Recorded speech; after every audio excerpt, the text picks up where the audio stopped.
Very good morning to all of you. नमस्कार, सलाम दोस्तों, आप सबका तहे दिल से हृदय तल से स्वागत करता हूं। वेलकम टू ऑल, मैं Deepak Chaudhary, this is example. तो दोस्तों, जैसा कि आपको मालूम है कि हम 30 प्रश्नों की बात करते हैं। केवल 30 प्रश्नों की बात नहीं करते, उन 30 प्रश्नों में से कई प्रश्न, कई व्याख्याएं, कई पैटर्न इंक्लूड होते हैं। इसलिए इस बात का इल्म रहे, इस बात का ख्याल रहे कि केवल और केवल 30 प्रश्नों की बात नहीं करते, एक प्रश्न का हल कर दिया। बिकॉज मैं पहले भी कह चुका हूं, मैं हल करता नहीं, इसलिए आप इस बात को समझिएगा कि साथ ही साथ इस बात की भी एक बात आपको याद दिलाना चाहता हूं, दोज स्टूडेंट्स, इसलिए जो स्टूडेंट परचम से जुड़े हैं, जो जानते हैं, वो बिल्कुल इस बात को ज्यादा तवज्जो ना दें। उन विद्यार्थियों के लिए है जो नए हैं, वो परचम में ज्वाइन कर सकते हैं सुपर 60 का कोड यूज करके। हम आगे प्रोसीड करते हैं। साथ ही साथ यूपी कांस्टेबल का जो क्या कहते हैं, टेस्ट सीरीज, टेस्ट आप दे सकते हैं, फुल लेंथ टेस्ट की बात कर रहा हूं, इस बात का इल्म रहे। हम स्टार्ट करते हैं आज की क्लास को, और हर एक प्रश्न को नाप तौल कर उत्तर देने का प्रयास करिएगा ध्यान से। यहां पे बात कही गई है, इस आरेख में कुल 100 खिलाड़ी हैं और अलग अलग खेल खेलते हैं, क्रिकेट, फुटबॉल और हॉकी। 3 खेलों की बात हुई है, चर्चा हुई है। कितने खिलाड़ी फुटबॉल और हॉकी खेलते हैं लेकिन क्रिकेट नहीं। यहां पे एक बात है कि क्रिकेट नहीं खेलते हैं, तो क्रिकेट को साइड कर दो। फुटबॉल और हॉकी की बात है तो कितने खिलाड़ी हैं, तो जाहिर सी बात, इसका उत्तर आपको साफ साफ दिख रहा है। 15 खिलाड़ी हैं जो फुटबॉल और हॉकी दोनों खेलते हैं। तो विकल्प के अनुसार दिए गए प्रश्न का उत्तर क्या होगा? Option B 15 is correct, 15 will be the answer. हम आगे प्रोसीड करते हैं। मेरे ख्याल से आपका उत्तर भी यही आया होगा। एक इंपॉर्टेंट बात इसमें कहना चाहता हूं, इसका आपको मालूम है ये 24 होता है, और साथ ही साथ इसका पद आपको मालूम है 23, 21। अगर आपको ये मुजबानी याद है, सारा जितने भी लेटर्स के पे आधारित प्रश्न होते हैं, लेटर पे आधारित सारे प्रश्नों को आप लेटर को कन्वर्ट कर दीजिए नंबर में। अगर आपने नंबर में कन्वर्ट कर दिया तो आप आसानी से बता सकते हैं, क्योंकि नंबर में हमेशा हमारे पास नंबर में फ्रीक्वेंसी बना हुआ है, हमें नंबर में लय मालूम है, रिदम मालूम है। जाहिर सी बात है, यहां पे 3 पद हैं आपके पास, पहले पद का संबंध इसके पहले पद से होता है, तो कितना हो जाएगा? यहां पे देखा जाए 24 माइनस 1 कितना 23, और 23 माइनस 2 कितना 21, और 21 माइनस 3 कितना 18, और उसी प्रकार से 18 माइनस 4 कितना 14 हो जाएगा, और 14 माइनस 5 कितना 9 हो जाएगा। कहने का अर्थ बहुत सिंपल है और सामान्य है। तो कुल मिला के हम कह सकते हैं, अगर देखा जाए तो हम साफ साफ कह सकते हैं, क्या कह सकते हैं? साफ साफ हम कह सकते हैं कि जो पहला पद है हमारा आई है। और खास बात है कि विकल्प में देखा जाए तो पहला विकल्प ही आपका आई से स्टार्ट है। देखिए, पहले में यहां पे चीजें की जा चुकी हैं, आई से स्टार्ट है, तो IRL। अगर विकल्प को देखा जाए तो पहला विकल्प क्या हो जाएगा? ऑप्शन डी क्या हो जाएगा, क्योंकि और भी कोई विकल्प में आई से स्टार्ट नहीं है। तो IRL is correct, IRL will be the answer. इस प्रश्न में देखिए 3 शब्दों से आप परिचित हैं, और मुझे नहीं मालूम, मुझे लगता है कि आप सब को मालूम है। ये आपको लगता है, मुझे भी लगता है, हम सबको लगता है कि हम जानते हैं लाभ, लाभांश और बोनस, अधिलाभ। आप अधिलाभ के बारे में सुना होगा कभी। बोनस, जैसे रेलवे ने अपने कर्मचारी को दिवाली में बोनस दिया। बोनस कोई वेतन नहीं है। बोनस एक तरह से ऐसा अमाउंट है, एक ऐसा पैसा जिसे आप देते हैं प्रोत्साहन के लिए, प्रोत्साहित करने के लिए, तो वो है। लेकिन जो बोनस है वो तो लाभ के अंतर्गत ही तो आता है। तो जाहिर सी बात है, लाभ के अंतर्गत ये दोनों बातें आती हैं, डिविडेंड और बोनस। डिविडेंड लाभांश, लाभ का ही अंश होता है जिसे हम लाभांश कहते हैं। तो ये दोनों लाभ के अंतर्गत आते हैं, लाभांश और अधिलाभ। Answer of the question is what? Option B is correct, B will be the answer. हम आगे प्रोसीड करते हैं। ध्यान से देखिए, प्रश्न का उत्तर देने का प्रयास करिएगा। क्या होगा? ध्यान से, आराम से। पुरुषों की एक पंक्ति में मनोज दाएं से 30वें स्थान पर है, किरण बाएं से 20वें स्थान पर। जब वे दोनों, ये खास बात है, अगर प्रश्न को देखा जाए तो ये इंपॉर्टेंट बात है। मेरे ख्याल से आपको मालूम भी होगा कि हम प्रश्न का उत्तर किस प्रकार से देते हैं और कैसा होगा। पुरुषों की एक पंक्ति में मनोज क्या है? दाएं से, मनोज दाएं से 30वें स्थान पे, और किरण बाएं से 20वें स्थान पे। यहां पे किरण को लिख दूं, किरण बाएं से कितना 20वें स्थान पे, मनोज जो मनोज है, मनोज दाएं से कितना, मनोज जो दाएं से है, मनोज दाएं से 30वें स्थान पे। अगर देखा जाए दाएं से और बाएं से, अगर ये दोनों आपस में स्थान की अदला बदली करते हैं, ये दोनों आपस में स्थान की अदला बदली करते हैं, ये मनोज है और ये किरण है। अगर दोनों आपस में स्थान की अदला बदली करते हैं, किसकी अदला बदली करते हैं? स्थान की अदला बदली करते हैं, तो जाहिर सी बात है यहां पे कौन आ जाएगा? यहां पे मनोज आ जाएगा, और यहां पे कौन? किरण। अब मनोज क्या हो गया? 20, और अब किरण क्या हो गई? 30। ये बात आप स्पष्ट तौर पे जानते हैं। अगर वे दोनों आपस में स्थान की अदला बदली करते हैं तो स्थिति यह होगी, मनोज का अब स्थान क्या हो गया? 20, बाईं तरफ से और किरण का दाईं तरफ से कितना हो गया 30। ये बात हो गया, ये हो गया, बाय डिफॉल्ट होगा। लेकिन यहां पे एक तो की बात है, तो मनोज दाईं से 35वें स्थान पर हो जाता है, तो मनोज दाईं से 35वें स्थान पर हो जाता है, तो मनोज दाईं से 35वें स्थान पर हो जाता है, मनोज दाईं से 35वें स्थान पर हो जाता है, मनोज दाईं से 35वें स्थान पर हो जाता है। ये बात क्लियर है। आपने एक चीज, इससे एक निष्कर्ष निकाल सकते हैं, साफ साफ इससे हम एक निष्कर्ष निकाल सकते हैं। क्या कर सकते हैं, इससे हम निष्कर्ष निकाल सकते हैं। क्या? मनोज का बाएं और दाएं दोनों पता है। जब मनोज का बाएं और दाएं दोनों पता है तो हम कुल बता सकते हैं। कुल कितना होगा? कुल हो जाएगा 20 प्लस 35 माइनस 1। 20 प्लस 35 माइनस 1 का मतलब होता है 54। 54 is correct, 54 will be the answer, means option C is correct, C will be the answer. इस बात का ध्यान रहे आपको। Is that clear? आप आसानी से बना सकते हैं, इसलिए हमेशा रखा जाता है इस बात का ख्याल कि बाएं और दाएं किसी एक व्यक्ति का मालूम है तो दोनों को जोड़कर आप एक घटा देते, क्योंकि उस व्यक्ति को, मनोज को बाईं और दाएं तरफ से, दोनों तरफ से गिना गया, इसलिए एक घटाना पड़ेगा। 54 हो गया। नेक्स्ट हम आगे प्रोसीड करें, अगले बिंदु पे चलते हैं। इस बात को आप अच्छी तरह से जानते हैं, परिचित भी है। नेक्स्ट अगले पॉइंट पे चलते हैं, ध्यान से प्रश्न को देखिएगा। क्या है प्रश्न? क्वेश्चन कहता है एक मां और उसकी बेटी की कुल आयु 60 वर्ष है। ठीक है, ये कहना ही चाहता है मां और बेटे की कुल आयु 60 वर्ष है। फटाफट एक बार प्रश्न को पढ़ लीजिए, आइडिया हो जाएगा। उनकी आयु के बीच का अंतर 30 वर्ष है, अर्थात दोनों के बीच का अंतर कितना है? मां और बेटी, एम मतलब मां, बी मतलब बेटी, 30 वर्ष है। हम क्या करते हैं, दोनों को जोड़ लेते हैं। दोनों को आपस में जोड़ लो या दोनों को आपस में जो करना है करिए। अब ऐड कर लेते हैं तो ये बी और बी कैंसिल हो जाएगा, ये दोनों बातें कैंसिल हो जाएंगी, होंगी या नहीं?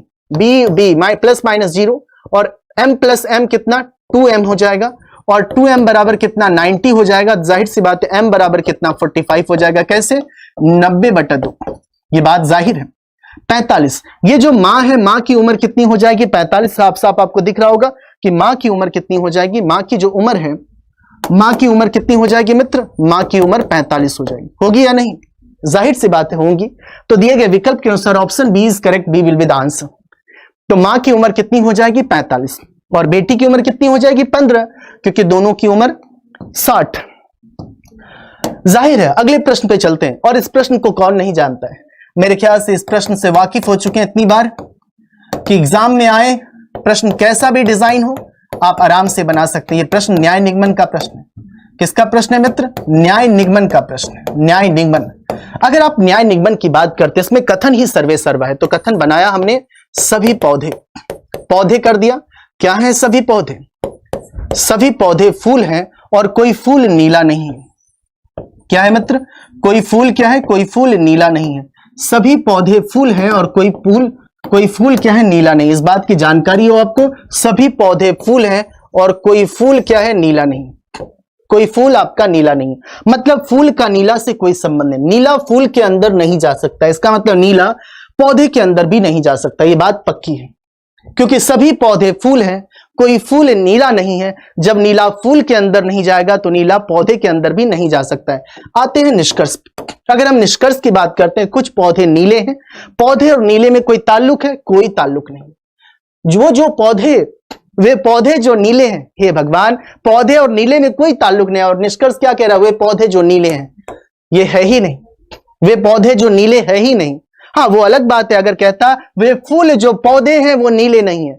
अगर होता वे फूल जो पौधे हैं वो नीले नहीं है तो ये होता ट्रू। लेकिन वे पौधे जो नीले हैं, जबकि कोई पौधा नीला ही नहीं है, क्योंकि कोई फूल नीला नहीं है। कथन स्वयं कहता है कोई फूल नीला नहीं। उसी प्रकार से जब दिल्ली का संबंध, मतलब भारत का संबंध नहीं है, किसी देश का संबंध भारत से नहीं है, या भारत का संबंध किसी देश से नहीं है, तो दिल्ली का भी संबंध स्वतः किसी देश से नहीं होगा। जाहिर है। तो इसका उत्तर क्या होगा? कोई निष्कर्ष, ना तो पहला ना तो दूसरा निष्कर्ष अनुसरण करता। यह बात आप अच्छी तरह से निकाल सकते हैं। Can be do the next one. आगे चलते हैं, ध्यान से देखिएगा, प्रश्न का उत्तर बताने का प्रयास करिएगा। प्रश्न का उत्तर क्या होगा, किस आधार पर हम प्रश्न का उत्तर दे सकते हैं, और आप इन सब चीजों में माहिर हैं कि प्रश्न का उत्तर किस प्रकार से दे सकते हैं, क्या आधार होगा, ये सारी बातें आपको मालूम हो है या नहीं। चलिए आगे अगले प्रश्न पे देखते हैं, बताने का प्रयास करिए। प्रश्न कहता है कि यहां पे नंबर और सिंबल को चेंज कर दो, इंटरचेंज कर दो। गुणा और माइनस को और 3 और 6 को अदला बदली कर दो। क्या हम 48 ला सकते हैं? करके देखिए, करके देख सकते हैं आप। आपको माइनस और गुणा इन दोनों के स्थान को परिवर्तित करना है, और यहां पे गुणा के स्थान पे माइनस रखना है, और 3 के स्थान पे 6 को रखना है, 6 के स्थान पे 3 के स्थान पे 6 के, 6 के स्थान पे 3 को अब बनाना है। जब आप इसे बनाने की कोशिश करते हैं 18 गुणा 3 भाग कितना 18 गुणा कितना 18 गुणा 6 भाग कितना 3, उसके बाद प्लस कितना 24 और माइनस कितना 12। इसे सॉल्व करिए, क्या 48 आता है? बॉडमास का नियम आपको बखूबी पता है, बॉडमास के नियम से आप वाकिफ हैं। बी का मतलब ब्रैकेट होता है या नहीं? बी का मतलब ब्रैकेट होता है, ये बचकाना वाली बात है, आप जानते हैं। एम मतलब मल्टीप्लिकेशन, ए मतलब एडिशन, और एस मतलब सब्ट्रैक्शन घटाओ, और डी का मतलब डिवीजन भाग, ऑफ का मतलब ऑफ जिसका मतलब होता है गुना, लेकिन ऑफ लिखा होना चाहिए या हिंदी में का लिखा होना चाहिए। अगर हम इसे सॉल्व करते पहले डिवीजन करना पड़ेगा, तो 18 गुना कितना कर लें 6 में 3 से भाग करेंगे 2 हो जाएगा, फिर आपके पास 24 और माइनस कितना 12 आ जाएगा, और 24 में माइनस 12 कर लें तो कितना आ जाएगा 12 आ जाएगा। तो इसे सॉल्व करेंगे आप, कितना होगा ये 36 हो गया, 18 दूना 36 प्लस 12, और 18 दूना 36 प्लस 12 कितना होगा 48, 48, और 48 यहां पे लिखा भी है। इसका मतलब है हम इस इक्वेशन को अगर आप सॉल्व करते हैं, मतलब गुणा और माइनस को अदला बदली करते हैं, और 3 और 6 को भी अदला बदली करते हैं। जैसे आपने माइनस के स्थान पे गुणा को रखा है, और गुणा के स्थान पे माइनस को, 3 के स्थान पे 6 को रखा है, और 6 के स्थान पे 3 को रखा है, तो हम 48 ला सकते हैं। ऐसा करने पे हम 48 ला सकते हैं, देख सकते हैं आप, प्रत्यक्ष में प्रमाण की आवश्यकता नहीं है। So can we do the next one? इसका आंसर क्या होगा? Option A is correct, A will be the answer. Next अगले प्रश्न में चलते, ध्यान से देखिएगा, प्रश्न का उत्तर देने का प्रयास करिएगा। क्या होगा? एक तस्वीर को देखकर रुचा ने सीमा से पूछा, क्या पूछा? ये किसकी तस्वीर है? किसने पूछा? रुचा ने सीमा से पूछा, तो सीमा ने जवाब दिया ये किसकी तस्वीर है? रुचा ने, सीमा ने उत्तर दिया। सीमा कहती उसका पुत्र, उसका पुत्र रहने दो, मतलब उस तस्वीर का पुत्र। उसका मतलब यहां पे क्या है? उसका मतलब यहां पे तस्वीर, तस्वीर की बात है। मेरी पुत्री का पिता है। सबसे पहली बात सीमा, यहां पे सीमा को लिखता हूं, सीमा की पुत्री, ध्यान से देखिएगा, सीमा को लिखता हूं, सीमा की पुत्री, सीमा की पुत्री है, माइनस सीमा की पुत्री का पिता, सीमा की पुत्री का पिता, इसका मतलब साफ है यहां पे कौन हो जाएगा? सीमा का पति। कौन हो जाएगा? सीमा का पति। सीमा की पुत्री का पिता मतलब मेरी पुत्री का, पितृ की माता कौन? मेरी पत्नी हो जाएंगी, है या नहीं? अगर मैं स्त्री हूं तो मेरी पुत्री का पिता मेरा पति हो जाएगा, यदि मैं स्त्री हूं। और जाहिर सी बात यहां पे सीमा एक स्त्री है, सीमा कहती है मेरी पुत्री का पिता, तो सीमा का पति, ये बात स्पष्ट है, सीमा का पति। और प्रश्न कहता है उसका पुत्र, सीमा का जो पति है उसका पुत्र है, तस्वीर का पुत्र है। जो तस्वीर में जो भी व्यक्ति है उसका, सीमा का पति जो है उसका पुत्र है। क्लियर है? जाहिर सी बात है, तस्वीर में जो यहां पे उसका पुत्र की बात है, हालांकि यहां पे हर का यूज है, तो इसका मतलब तस्वीर में महिला है, तस्वीर में हर से पता चलता है महिला है, इसका मतलब ये कौन हो जाएगी? सीमा की सास हो जाएगी। कौन हो जाएगी? सीमा की सास हो जाएगी, Seema's mother in law. Is that clear? Seema की कौन हो जाएगी? सास हो जाएगी। आपने ऐसे पहले प्रश्न बनाया भी था, तो कोशिश करें हमेशा शुरू वहां से करें जैसे पॉजिटिव प्रोनाउन हो, मेरी से शुरू करें। किससे? मेरी से, जैसे अंग्रेजी में होता है ना, माई डॉटर। ठीक है, नेक्स्ट आगे प्रोसीड करते हैं। ध्यान से देखिएगा, प्रश्न का उत्तर देने का प्रयास करिएगा। प्रश्न का उत्तर किस प्रकार से और क्या दे सकते हैं, बहुत आराम से सोच समझकर तल्लीनता के साथ। Please tell me. प्रश्न कहता है, कथन है किसी को पेड़ के नीचे नहीं सोना चाहिए। अब इसमें धारणा है, ऐसा क्यों कहा गया? अगर मैं कहता हूं किसी को पेड़ के नीचे नहीं सोना चाहिए, तो जाहिर सी बात है मैंने कुछ सोचा होगा, मैंने कुछ धारण किया होगा, मैंने कुछ अवधारण किया होगा, मैंने कुछ अनुमान लगाया होगा, मैंने कुछ कहने के पहले या कहने के थोड़ी देर पहले पूर्व अनुमान लगाया होगा, मतलब पूर्वानुमान की बात हुई होगी, फोरकास्ट करा होगा, एजम्पशन की बात हुई होगी। ये सारे शब्दावली आपको परेशान ना करे इसलिए बोल देता हूं कि कोई कथन देने के पहले जो कथन दिया उसी का अनुमान होगा, जिसने कथन दिया उसने ही सोचा होगा। ऐसा क्यों बोला? धारणा, धारणा का मतलब होता है आप मान लेते हैं। क्या मानते हैं? और तथ्यात्मक बातें मानते हैं, जो चीजें साइंटिफिकली प्रूव हो, वैज्ञानिक तौर पर प्रमाणित होना चाहिए, है या नहीं, लॉजिकली होना चाहिए। इस बात का ध्यान रखें। गिरते पत्ते हमारे कपड़े खराब कर सकते हैं, क्या आपने इसलिए बोला होगा? क्या आपने इसलिए बोला होगा? आगे पेड़ रात में CO2, ये क्या है दोस्त? CO2 की बात है, छोड़ते हैं। क्या करते हैं? CO2 छोड़ते हैं, जो स्वास्थ्य के लिए हानिकारक है। बेशक जो स्वास्थ्य के लिए क्या है? हानिकारक है। इसमें कोई दो राय नहीं, इसमें कोई दो राय नहीं। तो इस बात का ध्यान रखिएगा। तो हम कह सकते हैं केवल धारणा क्या है, दो निहित है। केवल धारणा दो निहित। हम आगे प्रोसीड करते हैं अगले पॉइंट पे।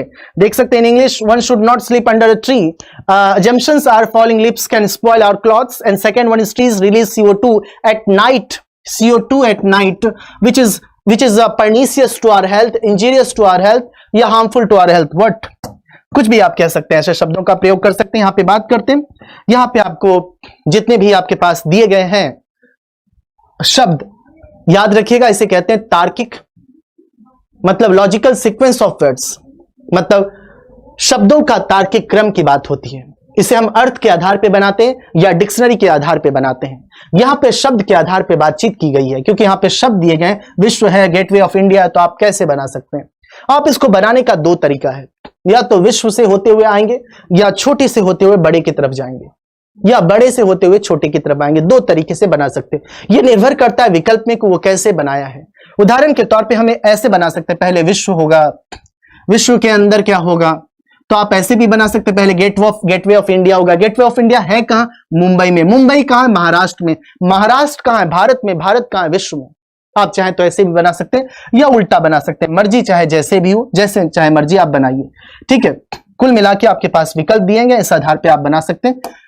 अगर इससे एक बात इसमें जरूरी बात है कि इसमें आप इस प्रकार से लिख लिया करिए, ये एक है, इसे हम दो कहते हैं, इसे हम तीन कहते हैं, और इसे हम चार कहते हैं, इसे हम पांच कहते हैं। या एबीसीडी का मतलब आप समझते हैं, एबीसीडी का मतलब बखूबी आप जानते हैं। इसे हम एक कहते हैं, इसे दो कहते हैं, और ये कहलाएगा आपका कितना? तीन, और ये कितना कहलाएगा? चार, और ये कितना कहलाएगा आपका? पांच। ध्यान से देखिए, प्रश्न का उत्तर देने का प्रयास करिए क्या होगा। सबसे पहली बात है, हम शुरू करते हैं। जब हम शुरू करते हैं बनाना, तो सबसे पहले कौन आएगा? सबसे पहले या तो विश्व आएगा, विश्व के अंदर कौन? विश्व के अंदर भारत आएगा। दो के बाद चार आएगा, दो के बाद कौन आएगा? चार आएगा। उसके बाद फिर हम आगे बात करते हैं, दो के बाद चार यहां भी है, दो के बाद चार यहां भी है। मेरी बात समझ रहे होंगे? भारत आएगा, भारत के अंदर महाराष्ट्र आएगा, महाराष्ट्र के अंदर मुंबई, फिर गेट। 2 4 5 3 1, तो किस विकल्प में है? विकल्प सी में है। 2 4 5 3 1 में, तो option C is correct, C will be the answer. Can we do the next one? देख लिया आपने, आराम से बना सकते हैं। हम अगले प्रश्न पे चलते हैं और ध्यान से देखिए, प्रश्न का उत्तर देने का प्रयास करिए क्या होगा।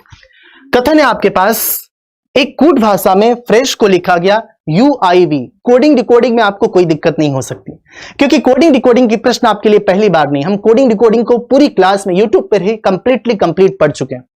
ये बात बखूबी आपको मालूम है। फ्रेश की बात है, FRESH, फ्रेश की बात होती है। फ्रेश का कोड है UIVHS। क्या लिखा हुआ है? UIVHS, ये लिखा हुआ है। अगर जाहिर सी बात है, आप कोडिंग डिकोडिंग पढ़ते हैं तो फर्स्ट का रिलेशन आप फर्स्ट से करते हैं, सेकेंड का सेकेंड से, थर्ड का थर्ड से, फोर्थ का फोर्थ से, और फिफ्थ का फिफ्थ से। ऐसा ही है ना? अगर ऐसा ना होता तो कुछ और हम सोचते। उस प्रकार से यहां पे डफ है, तो डी का क्या होगा? डी का अगर हम बात करना चाहें तो डी का W होगा, साथ ही साथ O का क्या होगा? O का L होगा, और U का क्या होगा? U का F होगा, और G का क्या होगा? G का T होगा, और H का क्या होगा? H का S होगा। तो दिए गए विकल्प के अनुसार देखा जाए तो हम कह सकते हैं WLFTS। विकल्प के अनुसार क्या हो जाएगा? WLFTS means option D is correct, D will be the answer. Option D is correct, D will be the answer. Can we do the next one? और एक बार और आपको इत्तला करना चाहता हूं, याद दिलाना चाहता हूं उन विद्यार्थियों को जो परचम से नहीं जुड़े, और जो जुड़ चुके हैं वो इरिटेट ना हो सब देखकर कि सर प्रचार कर रहे हैं। नहीं, उन विद्यार्थियों को केवल इत्तला कर रहा हूं, बता रहा हूं, सूचित कर रहा हूं जो अभी तक परचम से ना जुड़े। सुपर 60 का कोड यूज करके आप एग्जामपुर ऑफिशियल ऐप को डाउनलोड करके जुड़ सकते हैं। Can we do the next one? What will be the answer? आप ऐसे जो भी प्रश्न आपके परीक्षा में ऐसे प्रश्न आते हैं, पता है इसको कैसे बनाते हैं? शब्दों के अर्थ के आधार पर। आपके पास यहाँ पे 4 शब्द हैं। जाहिर सी बात है, हर एक शब्द से आप परिचित हो। ओटावा कनाडा का कैपिटल है, पेरिस आप जानते हैं फ्रांस का कैपिटल है, साथ ही साथ काहिरा, फिर क्यात की बात है, तो मिस्र और वगैरह की बात होती कैपिटल। यहां पे क्यात, ये म्यांमार की करेंसी है दोस्त। बाकी सब आपको कैपिटल मिलेगा, ये म्यांमार की करेंसी है। म्यांमार की क्या है? करेंसी है क्यात। तो आंसर क्या हो जाएगा? This one, option D is currency, and all the words related ABC, option A ABC, this all the words are related to capital of some of the countries. Okay, can we do the next one? यहां पे मैं एक बार mention कर देता हूं, ध्यान से देखिएगा क्या क्या लिखा हुआ है। लिख देता हूं, 5 है, ये क्या लिखा हुआ है? ये 2 लिखा हुआ है, ये क्या लिखा हुआ है? 3 लिखा हुआ है, इसे 4 कहते हैं, ये 6 है, ये 1 है, ये आपका 1 है, ये 2 है और ये कितना है 5। हम इसे बनाते हैं, इसे हम बनाने का प्रयास करते हैं। कॉमन आपको लेना पड़ेगा, कॉमन टर्म आप यहां पे ले। सबसे पहली बात 4 दिखाने वाले 4 के विपरीत क्या होगा, आपसे ये पूछा। तो आप पहले और दूसरे पासा में कॉमन ले सकते हैं, आप दूसरे या तीसरा पासा में कॉमन ले सकते हैं, जिसमें आपको कॉमन लेना आप ले सकते हैं। अगर इन दोनों की बात करें तो इन दोनों में कॉमन क्या, 1, दोनों में कॉमन 1 है। तो इस बात को आप अच्छी तरह से जानते हैं, जब किसी दो पासा में एक फलक कॉमन हो तो क्या करेंगे, दोनों में कॉमन फलक क्या, 1। तो हम कॉमन फलक से क्या करते हैं, रोटेट कराना शुरू करते हैं। 1 के बाद 4, 4 के बाद 6, यहां पे 1 के बाद 5, 5 के बाद 2। तो आंसर क्या होगा, ध्यान से देखिएगा, आंसर क्या होगा, 1 लिखा आपने, 1 के बाद फिर क्या होगा, 1 के बाद हो जाएगा 4 और 6, 4 और 6। फिर यहां की बात करें, 1 के बाद क्या हो जाएगा, 5 और 2, 1 के बाद 5 और 2, तो 2 का 6, 4 का 5। आपको आंसर क्या चाहिए, 4 का ना, तो डायरेक्ट आप कहिए हमें 4 पे टारगेट करना, 4 का विपरीत 5 हो जाएगा। दिए गए विकल्प के अनुसार हमेशा याद रखिए टारगेट क्या है, टारगेट याद रहेगा, आपको टारगेट को अचीव करना है। तो answer of the question is what exactly, 4 is opposite to 5, 4 के विपरीत आपसे पूछा तो कितना होगा, 5 होगा। होगा कि नहीं, हम आराम से बना सकते हैं, ये बात स्पष्ट है, इसमें कोई दो राय नहीं है। हम आगे चलते हैं, प्रश्न का उत्तर देने का प्रयास करिएगा क्या होगा। क्वेश्चन नंबर 14, 14 नंबर सवाल आपसे क्या कहता है, ध्यान से समझदारी के साथ तल्लीनता से देखें। अगर इस प्रश्न को बनाना चाहें, आपको एक चीज बताता हूं, आप बनाना शुरू करते हैं, आपको लगेगा अरे बन तो रहा है, 17 दूना 34 प्लस 5, कितना आपको सुविधाजनक लगेगा। 6 दूना 12 प्लस 5, 17 दूना 34 प्लस 5। आपका सारा सिस्टम यहां जाके फेल हो गया, सारा सिस्टम फेल हो गया। तो हम क्या करते हैं, दोनों के बीच का अंतर लेते हैं। कितने का अंतर, 11 का अंतर, कितने का अंतर, 22 का अंतर, कितने का अंतर, 33 का अंतर। साथ ही साथ कितने का अंतर होगा, जब 11 का अंतर, 22 का अंतर, 33 का अंतर है या नहीं है, तो आगे कितने का अंतर होगा, 44 का। आपने गुणा करके भी देखा, ये कितना हो जाएगा, 7 2 4 2 6 और 7 4 11, 1116 is correct, 1116 will be the answer, means option A is correct, option A will be the answer. Is that clear, clear. Next हम आगे प्रोसीड करते हैं, ध्यान से प्रश्नों का उत्तर देने का प्रयास करिएगा क्या होगा प्लीज। उत्तर की ओर उन्मुख 5 व्यक्तियों में से आर यू के दाईं लेकिन क्यू के बाईं है। व्यक्तियों की संख्या कितनी है, 5, 1 2 3 4 और 5 कर दिया। 5 व्यक्ति हैं, सबका मुख कहां है, उत्तर की ओर। आगे बोला आर यू के दाएं लेकिन क्यू के बाएं है। आर जो है यू के दाएं है लेकिन क्यू के बाएं है। आर जो है यू के दाएं है और क्यू के बाएं। आर जो है यू के दाएं है लेकिन क्यू के बाएं, ये बात हो गई। उसके बाद आगे पी क्यू के दाईं ओर है। पी क्या है, क्यू के दाईं ओर है और साथ ही साथ एस के बाईं ओर है। तो आंसर क्या होगा, U R Q P S, U R Q P S. दिए गए विकल्प के अनुसार प्रश्न आपसे पूछा पंक्ति के मध्य में कौन है, तो जाहिर सी बात है आप आराम से बना सकते हैं, पंक्ति के मध्य में कौन है, क्यू आपका पंक्ति के मध्य में। दिए गए विकल्प के अनुसार option A is correct, A will be the answer.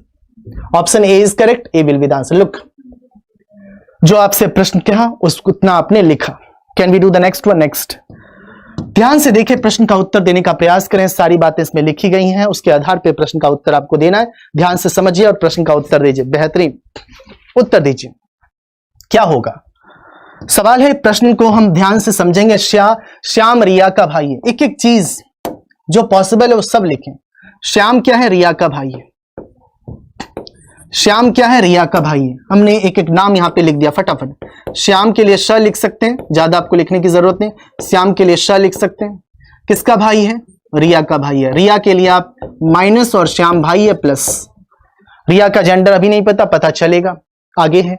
रिया राम की पुत्री है। रिया कौन है, रिया जो है राम की पुत्री है।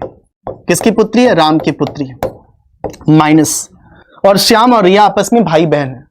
आगे प्रश्न आपके पास, मोहिनी अनुज की मां है। देखिए थोड़ी देर के लिए होल्ड करना चाहिए कभी कभी, क्योंकि ना मोहिनी का पता ना अनुज का पता, ना मोहिनी का पता। आपको पंक्ति के पहले पंक्ति में श्याम और रिया पता चला, फिर कुछ देर के बाद रिया राम की पुत्री है। देखिए श्याम है, रिया है और रिया से कनेक्शन किसका है, राम का। तो श्याम रिया राम आपस में क्या हो गया, connected. They all are connected with one another. Clear है बातें, they all are connected with one another. आगे है रिया राम की, अनुज श्याम का भाई है। अब देखिए अनुज आएगा। अनुज क्या है, अनुज का मतलब अनुज किसका भाई है? श्याम का भाई है। अब एक पंक्ति की जो पहले पंक्ति आपने लेफ्ट करा था, मोहिनी अनुज की मां है। ये सब आपस में भाई बहन, अनुज, श्याम और रिया। और रिया के जो पता नहीं है, जेंडर नहीं पता, क्योंकि रिया राम की पुत्री है। तो आगे पता चलेगा। अनुज की मां कौन है? मोहिनी।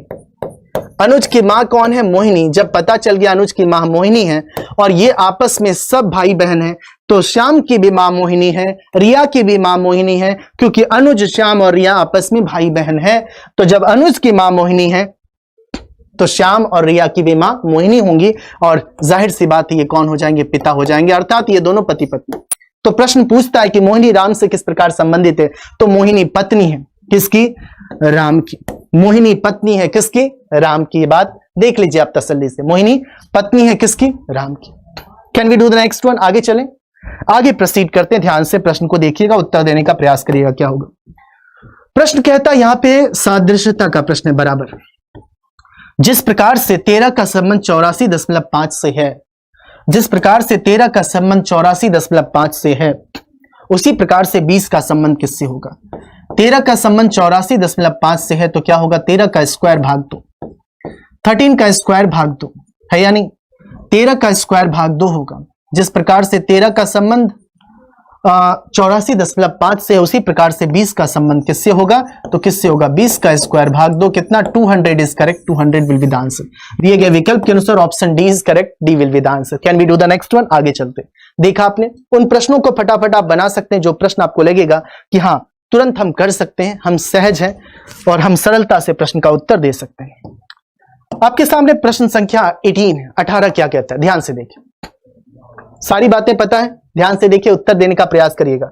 यहां पे हमें क्या करना पड़ता है? वर्गों की संख्या याद रखिएगा। ये नहीं कि शुरू कर दिया त्रिभुज निकालना, हमेशा त्रिभुज नहीं पूछेगा, त्रिभुज भी पूछता है। ज्यादातर मामलों में आपसे त्रिभुज पूछा जाता है, जिसकी चर्चा हम अक्सर करते हैं, परंतु यहां पे जो सवाल है वर्गों की संख्या ज्ञात करनी। वर्गों की संख्या आयतों की संख्या से निकालना आयतों की संख्या निकालने की अपेक्षा आसान है, यह बात पक्की है। हम शुरू ऐसे करते हैं, बनाना पता है कैसे शुरू करते हैं? यहां से एकदम आप सेंटर से बनाना शुरू करते हैं, धीरे धीरे आप फैलाते जाते हैं चीजों को। इसका मतलब साफ है। अगर आप इस प्रश्न को गौर से देखें तो आपको अंदाजा हो जाएगा कि क्या होगा। यहां देखिए, यहां की बात करें तो यहां पे एक वर्ग है, एक वर्ग है या नहीं? एक वर्ग है, एक वर्ग हो गया। यहां से कितना वर्ग हो गया? एक वर्ग हो गया। आगे चलते, नेक्स्ट आगे बात करते हैं, आगे बात करते हैं। यहां देखिए, इसकी बात करा जाए, अगर इसकी बात करा जाए, अगर इसकी बात करा जाए, देखिए गौर से देखें, अगर आप इसे गौर से देखें तो आपको अंदाजा हो जाएगा कि क्या मैं कह रहा हूं। इसकी बात कहा जाए, जैसे फॉर एग्जांपल है ऐसा ही, ये दरअसल है ऐसा ही, इसको लिख दिया गया, बस है ये तकरीबन ऐसा ही, इसको बस टेढ़ा करके कर दिया गया, इसे टेढ़ा क्या है? बना दिया गया, ऐसे बना दिया गया है, लेकिन ऐसा ही है या नहीं? इसमें आप जानते हैं वर्गों की संख्या कितनी होती है? 5। मैं बात कर रहा हूं इस ब्लू वाले की, इसमें वर्गों की संख्या कितनी होती है? 5। इसमें वर्गों की संख्या कितनी होती है? 5 है ना? 5, तो 5 हो गया। एक सबसे बड़ा वाला, ये सबसे बड़ा है, इसमें वर्गों की संख्या कितनी होगी? गौर से देखिएगा, इसमें वर्गों की संख्या कितनी होगी? इसमें वर्गों की संख्या 1 हो जाएंगे, तो टोटल कितना हो जाएगा? 5 2 7। आंसर क्या हो जाएगा? 7 is correct. 7 will be the answer. दिए गए प्रश्न का प्रॉपर उत्तर होगा 7। याद है आपको? मालूम है आपको, ज्यादातर लोगों ने 7 दिया होगा, याद रखिएगा। अगर आप सोच रहे हैं कि जो बड़ा वाला है, आपको बड़ा वाला बना के दिखा देता हूं, दरअसल वो है कैसा, आपको अंदाजा हो जाएगा। आपको अंदाजा हो जाएगा बड़ा वाला कैसा है। देखिएगा दोस्तों, ये है आपका बड़ा वाला। पता है इसमें कैसे लिया गया? इस प्रकार से रेखांकित किया गया, तो वर्ग तो आपका एक ही होगा ना। हाँ, अगर ये इस प्रकार से रेखांकित होता, बीच से होता, तब हम कह सकते थे ये वाला आपका एक वर्ग बनता, ये भी आपका एक वर्ग बनता, लेकिन ये कोने से लिया गया, तो जाहिर सी बात है 5 2 कितना हो गया आपके पास? टोटल आपके पास 7 है। कितने आपके पास? 7 है। हम आगे प्रोसीड करते हैं। ध्यान से प्रश्न का उत्तर देने का प्रयास करिएगा, क्या होगा आराम से। अगर आप गौर से देखते हैं, क्या इलेक्ट्रॉनिक मीडिया ने कक्षा का शिक्षण में सुधार किया है? इलेक्ट्रॉनिक मीडिया की बात है, क्या कक्षा के अध्ययन में, मतलब कक्षा शिक्षण में सुधार किया है इलेक्ट्रॉनिक मीडिया? तर्क पहला है, इलेक्ट्रॉनिक मीडिया बहुसंवेदी है। बहुसंवेदी को कहते हैं एक तरह से मल्टी सेंस, जिसमें स्पर्श, जिसमें सुनने और देखने, स्पर्श सब कुछ शामिल हो, तो वैसी बात करता है। क्या इलेक्ट्रॉनिक मीडिया बहुसंवेदी आधारित? नहीं, यह तर्क सरासर गलत है। मल्टी सेंसरी नहीं है, मल्टी सेंसरी नहीं है, हम केवल देख सकते हैं। मल्टी सेंस मतलब इलेक्ट्रॉनिक मीडिया के माध्यम से। यहां पे बहुसंवेदी का मतलब जिसे स्पर्श कर सकते हैं, जिसे स्पर्श कर सकते हैं, जिसे आप क्या कर सकते हैं, देख सकते हैं और सुन सकते हैं। देख और सुनने की बात, स्पर्श वगैरह की बात नहीं। तो इलेक्ट्रॉनिक मीडिया बहुसंवेदी आधारित यह बात नहीं है, मतलब तर्क पहला आपका खारिज हो जाता है। फिर है टीवी अध्ययन कक्षा में शिक्षण के पूरक है। वाकई टीवी जो अध्ययन है, टीवी अध्ययन का मतलब केवल टीवी नहीं है, हर चीज को आपको टीवी से ताल्लुक। टीवी अध्ययन कक्षा शिक्षण के पूरक है, ये एक तरह से पूरक का काम करते हैं, क्योंकि इलेक्ट्रॉनिक मीडिया के कक्षा शिक्षण में सुधार किया है। आपसे क्या सवाल पूछा, क्या जैसे हम कहते हैं ना, क्या जैसे मैं कहता हूं क्या हड़ताल बंद हो जानी चाहिए, ठीक है, क्या रूस और यूक्रेन का जो युद्ध है क्या वो थम जाना चाहिए? तो आप दलील देंगे। क्या रूस को यूक्रेन पर हमला, क्या रूस को यूक्रेन पे हमला मतलब जो हमला किया है, क्या वो सैद्धांतिक है, क्या वो तार्किक है? इस तरह की बात आप तर्क देते हैं, फिर आप जवाब देते हैं हां या ना, या आप कोई तर्क देते हैं। तर्क का आधार क्या होता है? तर्क हमेशा इस आधार पे करते हैं, तर्क आपका ठोस माना जाता है। कोई तर्क खराब या अच्छा नहीं होता है, तर्क या तो ठोस होगा या तो कमजोर होगा। मेरी बात समझ रहे हैं आप? तो कहने का अर्थ है कि तर्क के आधार होते हैं। तर्क मजबूत किन किन आधारों में होता है? अगर वो वैज्ञानिक तौर पर प्रमाणित है, वो तर्क मजबूत होगा। मैं पहले भी कह चुका, सार्वभौमिक सत्य पर आधारित हो, वो लोकतांत्रिक संवैधानिक सिद्धांत पर आधारित हो, वो तर्क आपका मॉडरेट अप्रोच की बात करे, सतत विकास की बात करे, समानता की बात करें, आगे बढ़ने की बात करें, एक प्रोसेस की बात करें, एक तार्किक वे में एक प्रोसेस की बात करें, प्रोसेस मतलब कर्मानुसार की बात करें, तो जाहिर सी बात है इस प्रश्न का उत्तर क्या होगा? तर्क। जो कथन दो, ये तर्क आपका निहित है, तार्किक है। ठीक है, हम आगे प्रोसीड करते हैं। यहां पे जो प्रश्न संख्या आपका 20 क्वेश्चन नंबर है, आपके पास कोडिंग डिकोडिंग का प्रश्न है। कुछ ना करिए, बस लिख दीजिए। जैसे आप लिख देते हैं EMPT YD, आपने लिख दिया, आपने EMPT YD को लिख दिया। इसका जो कोड है वो CJN QWA, CJN फिर आपका है QWA, ये है। तो जाहिर है पहले का संबंध पहले से होता, E का संबंध C से होगा, M का संबंध J से होगा, P का संबंध N से, T का संबंध Q से, Y का W से, D का A से। यहां से देखें ये 5 होता है, ये कितना होता है? 3 होता है। 5 - 2 3, ये 10 और ये 13 और ये कितना 10 होता है, -3। फिर ये आपका 16 होता है और ये कितना 14 होता है। फिर -2, फिर -3, फिर -2 -3। आपने क्या देखा? गौर से देखें, -2 -3 की बात आपने देखा। ये 25 है और ये 23 है, ये 4 है, ये 1 है। तो -2 -3 का आपने यहां पे रोल देखा। तो यहां भी वही करेंगे। ये क्या होगा? -2 का मतलब 20 - 2 20, 22 - 2 20, फिर -3। आप जानते हैं 27 - 3 24 की बात होगी। फिर कितना होगा? -2, 3 - 2 1 की बात होगी, फिर -3 की बात होगी, 27 - 3 24 की बात होगी। अगर आप गौर से देखें तो आपको अंदाजा हो जाएगा। तो TXAX means option A is correct, A will be the answer. बाकी किसी विकल्प में यहां भी TX है, लेकिन आप देख सकते हैं विकल्प ए आपका one of the best option है, one of the best option. आसानी से आप बता सकते हैं क्या होगा, दिए गए प्रश्न का उत्तर किस आधार पे हम बना सकते हैं। ये बात क्लियर है? हम आगे प्रोसीड करते हैं। प्रश्न का उत्तर ध्यान से देने का प्रयास करिएगा। क्या होगा? आराम से, just look and you have time, enough time you have, please find out the correct answer of the particular question before you। आपके समक्ष जो प्रश्न है इसका उत्तर देने का प्रयास करिएगा। आपके पास वाइट का कोड भाषा बोला गया कि वाइट को कोडिंग कैसे करेंगे, वाइट का कोड क्या होगा। सबसे पहली बात, आपका टारगेट होता है वाइट को लेकर, हम वाइट पे जाते हैं। वाइट हमारा यहां पर है, हमें क्या हटाना पड़ेगा? फ्लावर्स को हटा दो। क्या फ्लावर्स कहीं कॉमन है? हाँ है ना, फ्लावर्स आपका कॉमन है। कहां पे कॉमन है? यहां फ्लावर्स है और यहां भी फ्लावर्स। यहां फ्लावर्स और फ्रूट्स है। इसका जो कोड है वो नील डिक, मतलब इसका कोड क्या है? पिक मुक डिक। और व्हाइट फ्लावर्स का कोड क्या है? नील डिक। व्हाइट फ्लावर्स का कोड है नील डिक और फ्लावर्स और फ्रूट्स का कोड है पिक नुक डिक। तो जाहिर सी बात है दोनों में क्या कॉमन है? फ्लावर्स का कोड डिक और यहाँ पे डिक आपका कॉमन है, तो जाहिर सी बात है व्हाइट का कोड क्या हो जाएगा, व्हाइट का कोड नील हो जाएगा। दिए गए विकल्प के अनुसार हम दे सकते हैं option A is correct, A will be the answer. Option A is correct, A will be the answer. Next हम आगे चलते हैं, प्रश्न का उत्तर देने का प्रयास करिएगा। क्या होगा ध्यान से, start from where there gap is higher. शुरू हम वहां से करते हैं जहां से क्या हो, अंतर ज्यादा हो। अगर आपको 31 से 63 के पास जाना है तो आप क्या करेंगे, if you go from 31 to 63 what will you do, into 2 + 1 करेंगे, या आप कुछ गैप ले लेंगे। 15 से 31 जाना इंटू 2 + 1, 7 से 15 जाना इंटू 2 + 1, 3 से 7 जाना इंटू 2 + 1 इंटू 2 + 1। सब में देखा आपने क्या किया, into 2 + 1, 63 into 2 + 1। So 127 is correct, 127 will be the answer, means option B is correct, B will be the answer. Is that clear? देख लीजिए तसल्ली से। Can we do the next one? हम आगे प्रोसीड करते हैं, ध्यान से देखिएगा, प्रश्न का उत्तर देने का प्रयास करिएगा। क्या होगा, आराम से।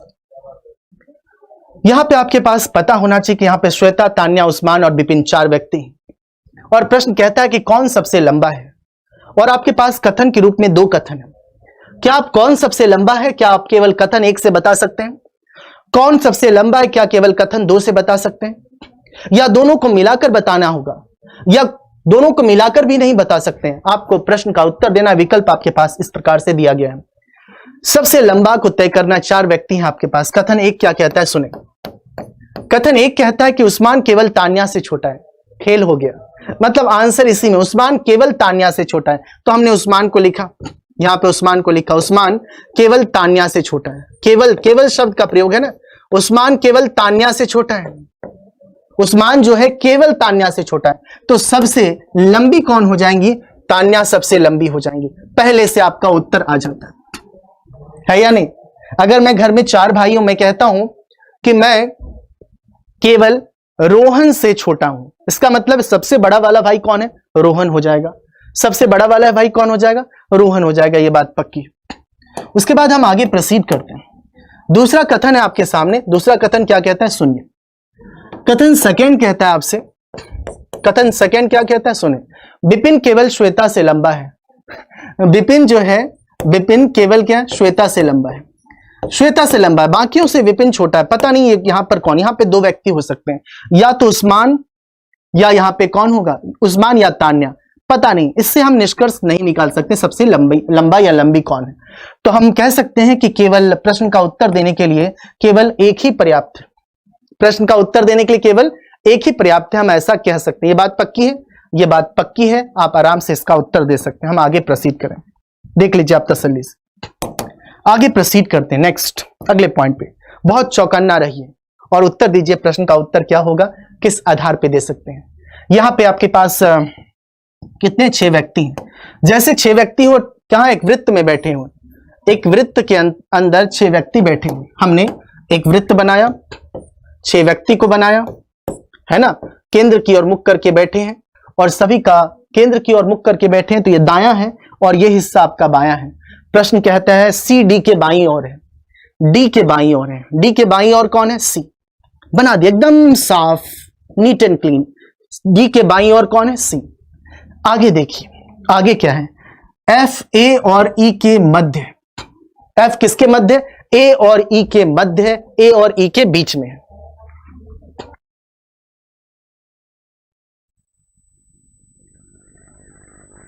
एफ ए और ई के मध्य बैठा है। आगे है, क्योंकि एफ ए और ई की बात है, किसकी बात है, ए और ई की बात है, जबकि यहां पे सी और डी है। तो सिटिंग अरेंजमेंट क्या कहता है, सुने। सिटिंग अरेंजमेंट क्या कहता है, सुने। सिटिंग अरेंजमेंट कहता है उन व्यक्तियों को पढ़िए, उन व्यक्तियों को बिठाने का प्रयास करिए जो सी और डी से कनेक्टेड हो। एफ ए और ई के मध्य है, तो हम इसको थोड़ी देर के लिए होल्ड करेंगे, लेकिन आगे पढ़ते हैं। ई एफ और डी के मध्य, ई क्या है, एफ और डी के मध्य, एफ और डी के मध्य, ई आपका, ये डी और ये एफ और डी के मध्य है, कौन, ई है या नहीं। अब उसे पढ़ें, एफ ए और ई के मध्य है। अब हम इसे पढ़ सकते हैं, एफ क्या है, ए और ई के मध्य, ए और ई के मध्य, यहां पे कौन आ जाएगा, बी आ जाएगा। लास्ट पर्सन कौन आ जाएगा, लास्ट पर्सन। एक ही कुर्सी खाली है तो बी को बैठना पड़ेगा, मेरी बात समझ रहे हैं, एक ही कुर्सी खाली है तो इसको बैठना पड़ेगा।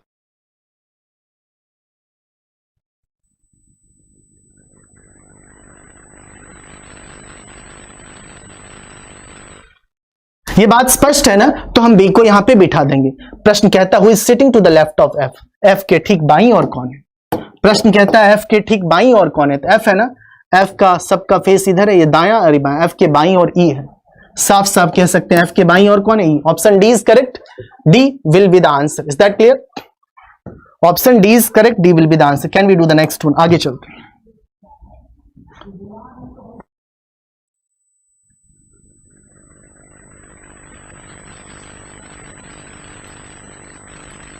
तो यहां पे देखें, यहां पे आपके पास 4 विकल्प हैं। इन विकल्पों में से बताना कि सबसे ऑड वन कौन है, सबसे अलग कौन है। जाहिर है सबका पोजीशन आपको मालूम, यहां पे लिख देता हूं एफ ई, फिर कौन है डी और सी। आप अंतर ले सकते हैं, 6 और ये 5, -1 -1 -1, 3 4 5 1 6। आगे बात करें, आगे आपके पास है NMKL की बात है। किसकी बात है? NMKL की बात है। NMKL की बात है तो हम क्या करेंगे, NMKL की बात है तो हम क्या करेंगे, 14 - 1 13, 13 - 1 13 - 2 11 और 11 + 1 क्या देखा आपने, -1 -2 +1। ठीक है, -1 -2 +1, फिर है आपके पास LKIJ। LKIJ देखिए गौर से, -1 -2 और +1, -1 -2 और +1।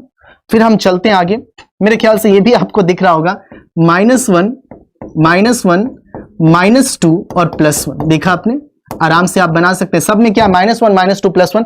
ऑप्शन ए में आपको दिख रहा है कि क्या है, -1 -1 -1। Is that clear? Option A is correct, A will be the answer. Can we do the next one? आगे चलते हैं, उत्तर बताने का प्रयास करिएगा। प्रश्न का उत्तर क्या होगा? कुछ बॉक्स डॉल, यहां पे बॉक्स है, कुछ बॉक्स क्या है, डॉल है। कुछ बॉक्स क्या है, डॉल है। सभी डॉल क्या है, सभी डॉल क्या है, पेन है।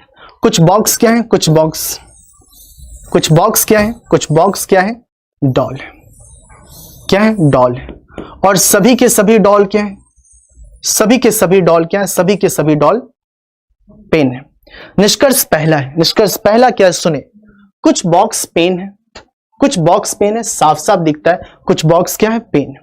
फिर है कुछ पेन बॉक्स है, कुछ पेन बॉक्स है, ये भी साफ साफ दिखता है, एकदम साफ, नीट एंड क्लीन। फिर है कुछ पेन डॉल है, हाँ क्योंकि सभी डॉल पेन है तो कुछ पेन डॉल होंगे।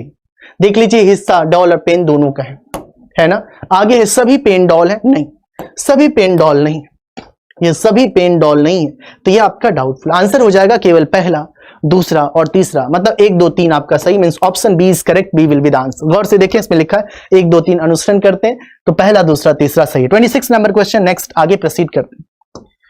अगले सवाल 27 नंबर सवाल।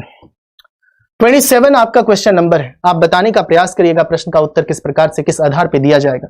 ध्यान से, प्रश्न संख्या 27 नंबर का उत्तर क्या होगा, आप बताने का प्रयास करें। ये बहुत अच्छा सवाल मेरे ख्याल से, इसका उत्तर बताइएगा ध्यान से। आपको पता है खास बात क्या है, एक निष्कर्ष के बाद कथन 1 2 और 3 दिया गया है, 4 विकल्पों में से कथन का, ये बहुत स्टैंडर्ड सवाल है और आपके लिए हो सकता है न्यू क्वेश्चन, आपके लिए एक नया सवाल है। प्लीज अपने नोटबुक में से लिख लें, ये नया सवाल है, न्यू क्वेश्चन है। ये सवाल आपके लिए नया प्रश्न है। ये सवाल क्या है, नया सवाल है। इस नए सवाल के लिए अपने नोटबुक में कहीं पर लिख लें। देखिए उल्टी बात है, निष्कर्ष आपको दिया गया है और बताना है कि कथन आपको दिया गया और बताना बी, केवल 1 और 2 कथन, मतलब ऑप्शन बी, इस प्रकार से ABCD दिया गया है, केवल 1 और 2 कथन निष्कर्ष पर लाते हैं। सी, यहां पे आपके पास ये जो दिया गया, बता दूं एक बार, साफ साफ कर दूं, ये 3 मतलब 4 निष्कर्ष दिए, सभी 3 कथनों को एक साथ लेने से निष्कर्ष निकलता है। केवल 1 और 2 कथन निष्कर्ष पर लाते हैं, 2 और 3 फिर निष्कर्ष निकालने के लिए डेटा अपर्याप्त है। आप बताने का प्रयास करें ध्यान से, मैं इस प्रश्न में कुछ नहीं बोलूंगा, ध्यान से, ज्यादातर रिप्लाई फास्ट। अगर आप गौर से देखें तो निष्कर्ष से कई नशा करने वाले को गिरफ्तार किया गया, और आपको मालूम होना चाहिए कि कथन के आधार पर हम निष्कर्ष निकालते हैं। हालांकि आपको मालूम है, लेकिन एक बार और इत्तला कर देना चाहता हूं, आपको मालूम होना चाहिए कि कथन के आधार पर हम क्या करते हैं, निष्कर्ष निकालते हैं। निष्कर्ष से कई नशा करने वाले को गिरफ्तार किया गया, ठीक है। आइए निष्कर्ष कब निकल सकता है, कथन देखते हैं कौन कौन से कथन को मिलाकर यह निष्कर्ष निकाल सकते हैं। कई नशा करने वाले को गिरफ्तार किया गया, नशा करना एक अपराध है, ये कथन है। अपराध करने वाले को गिरफ्तार किया जा सकता है। बहुत से लोग नियमित रूप से नशा करते हैं। देखिए क्या है, ध्यान से सुनिए। बहुत से लोग नियमित रूप से नशा करते हैं। यहां पे बहुत शब्द का प्रयोग है, सभी का प्रयोग नहीं है। बहुत से लोग नियमित रूप से नशा करते हैं। नशा करना एक अपराध है, यह कथन है। और कथन जो कहेगा उसकी बात को सत्य मानना, उसमें दलील नहीं कि sir how can you say that कि नशा करना अपराध है। नहीं, मैं कुछ नहीं कह रहा हूं, मैं कोई हूं ही नहीं कहने वाला, मैं तो कथन का फॉलोवर हूं। जो कथन कहेगा उस कथन को हमें मान लेना है। कथन सत्य है, कथन जो कह दिया वो लकीर है, कथन जो कह दिया स्पष्ट है, कथन जो कह दिया वही सत्य है, वह प्रमाणिक है।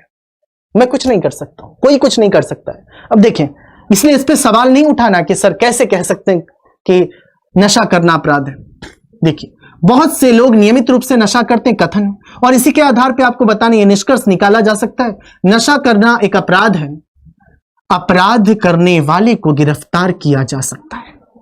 अगर हम तीनों के तीनों कथन को मर्ज कर दें, ध्यान से देखिएगा दोस्तों, अगर हम तीनों के तीनों कथन को मर्ज कर दें, तीनों के तीनों कथन को अगर हम मर्ज कर दें तो हम ये निष्कर्ष निकाल सकते हैं। तो हम कह सकते हैं सभी के सभी तीन कथनों को एक साथ लेने से निष्कर्ष निकलता है, क्योंकि कई नशा करने वाले को गिरफ्तार किया गया। बहुत से लोग नियमित रूप से नशा करते हैं। कई नशा करने वाले का मतलब क्या है, ये इस कथन से ये बहुत कई नशा करने वाले, और कई नशा करने वाले को गिरफ्तार क्यों किया गया, इसलिए किया गया कि नशा करना एक अपराध है। तो तीनों कथन को अगर हम मिला देते हैं तो यह निष्कर्ष निकाला जा सकता है। तीनों कथन को अगर मिला देते हैं तो यह निष्कर्ष, पहला दूसरा तीसरा तीनों को मिला देते हैं तो हमारा निष्कर्ष निकाला जा सकता है। यह बात सत्य है। तो आंसर क्या होगा, option A is correct, A will be the answer. सभी तीन कथनों को एक साथ लेने से निष्कर्ष निकाल सकते हैं। Is that clear? आपके पास प्रश्न संख्या है 28। बहुत से भारतीय ऐसे हैं जो ईमानदार है, मोहन एक भारतीय है। 28 का मुझे उत्तर चाहिए आपकी तरफ से, 28 का उत्तर चाहिए आपकी तरफ से, और साथ ही साथ 29 का भी उत्तर चाहिए आपकी तरफ से, और 30 का भी उत्तर चाहिए आपकी तरफ से। 3 प्रश्न है आपके पास। पुनः मैं इस बिंदु को रिपीट करता हूं, 28 का उत्तर चाहिए। बहुत तार्किक प्रश्न है, आप कमेंट करके बताइएगा, आपस में दलील कर लेंगे, बातचीत कर लेंगे। कोई भी समस्या हो तो बता दीजिएगा। 29 का आप ये उत्तर दे सकते हैं, कथन के आधार पर मतलब प्रश्न है, और 30 का उत्तर। बाकी कोई समस्या तो आप मेल कर सकते हैं, मेल करिए। कोई परेशानी, कोई समस्या, कोई तकलीफ related to syllabus, related to किसी भी तरह की बात, कोर्स से संबंधित कोई समस्या, कोई भी समस्या हो, आप बातचीत कर सकते हैं, मेल कर सकते हैं। ठीक है, आप मेल कर सकते हैं deepak.reasoning@example.com। ठीक है, this is male ID deepak.reasoning@example.com। कौन सा .com? example.com। आज के लिए बहुत बहुत शुक्रिया, थैंक यू सो मच। और साथ ही साथ जो स्टूडेंट, बता दूं, जो परचम में नहीं जुड़े, मैं उन विद्यार्थियों के लिए बता रहा हूं जो परचम में अभी नहीं जुड़े, वो सुपर 60 का कोड है, लेकिन इसके लिए एग्जाम्पल ऑफिशियल ऐप को डाउनलोड करना पड़ेगा। ठीक है, प्ले स्टोर पे जाके, साथ ही साथ पुस्तक आप ले सकते हैं। लेकिन ये मुख्य बात है, परचम के बारे में खास तौर पे बोलूंगा क्योंकि परचम में क्लास चल रही है। और प्लीज जो विद्यार्थी नहीं जुड़े, शुक्रिया, thank you so much, have a nice day. ख्याल रखिएगा अपना, ध्यान रखिएगा। आज के लिए दिन शुभ हो। और जो विद्यार्थी नहीं है प्लीज डू सब्सक्राइब कर लीजिएगा चैनल को, नोटिफिकेशंस के लिए, जो सूचनाएं नहीं मिल पाती। हालांकि आप सब पुराने विद्यार्थी हैं, सब जानते हैं। Thank you so much once again, बहुत बहुत शुक्रिया। आपका दिन शुभ हो, धन्यवाद।